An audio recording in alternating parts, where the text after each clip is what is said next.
few minutes and talk about everybody's favorite CrossFit movement, and that is a burpee. There are many reasons why burpees don't have to suck.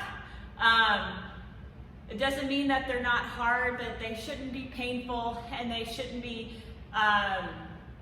necessarily uncomfortable when you do it.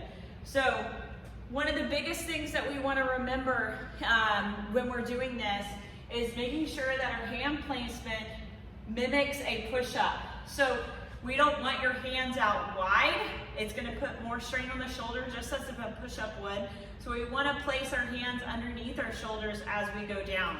So when you start a burpee, just like a squat or a deadlift, you're going to hinge at your hips and bend your knees, okay? So as long as we're starting in that position and we're not just free falling to the ground, we're going to be a little bit more efficient at them. So as I go down, I'm going to reach back, bend my knees. My hands are going to go in front of my feet, okay? As I go back, I'm going to kick back, and notice my hands are underneath my shoulders. They're not out wide, okay?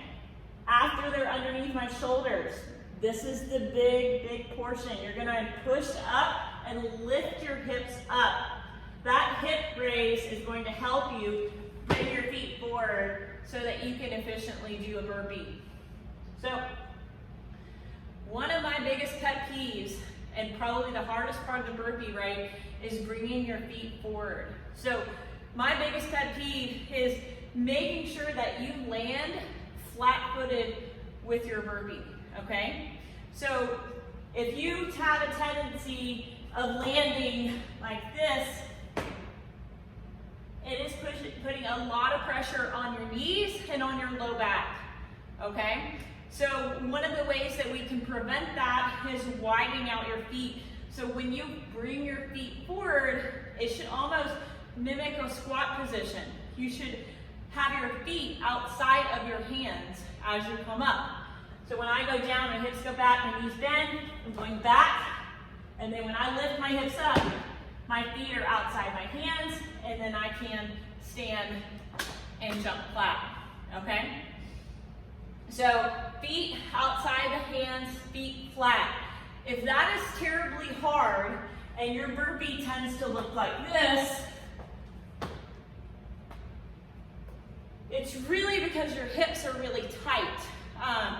Definitely need to do some stretching and some mobilization in the front of your hip, maybe in the back a little bit too, so that you can have more clearance. The simplest thing to do to make sure that you're not going to hurt your back, you're not going to hurt your knees, is to just elevate your hands. So if you are not doing burpees inside a gym, you could use any kind of surface that is elevated off the ground. The higher the elevation, the easier the movement will be to bring your hips forward. So this is the way that I always modify burpees here.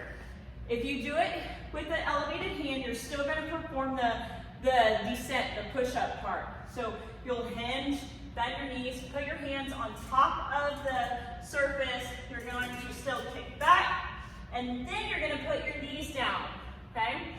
We're going to perform the push-up so that we can get strong at that area, and then we're going to lift our knees, and then we can bring our feet safely forward and stand. Now, the lower that is, so if I had some plates, it's going to make it a little bit more challenging, but a little bit more doable. The biggest thing you want to make sure of is that you can bring your hips forward or your feet forward and they're flat. If that is hard, then you do need to elevate your hands for safety. Another way that we could modify is just simply stepping.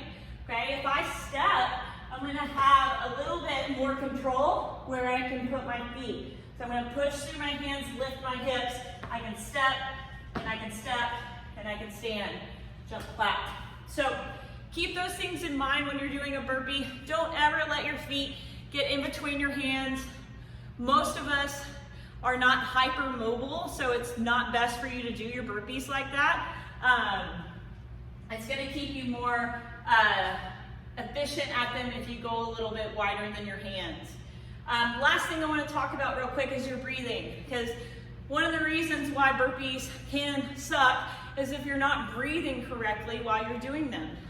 Now, ideally, you're taking 2 breaths every burpee. So you're gonna try to work with your body so that you can keep your heart rate a little bit lower, therefore you become more efficient, and you can always do 1 more, right? So if I am concentrating on my breath when I'm doing a burpee, I'm going to breathe in while I'm standing, and then right when my stomach and my chest hit the ground, I'm going to work with my body, I'm going to breathe out.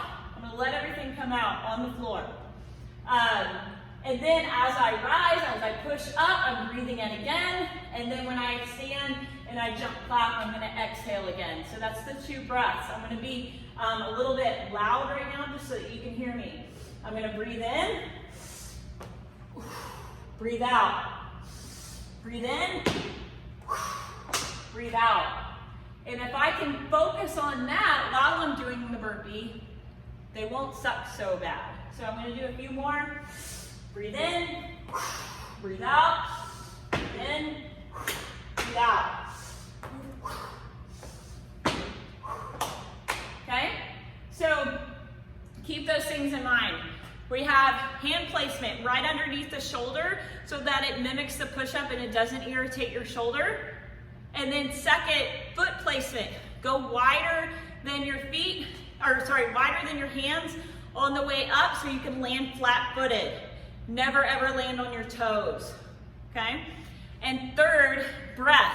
Trying to breathe out when you get to the bottom, and then breathe in as you're pushing up, breathe out when you're at the top. So if you keep those things in mind, burpees won't suck so bad, you'll be a little bit more efficient at them, and just like at SoCo, you'll enjoy your birthday a little bit more because we always do birthday burpees on our birthday. So I hope you take this and apply it to your burpees starting today.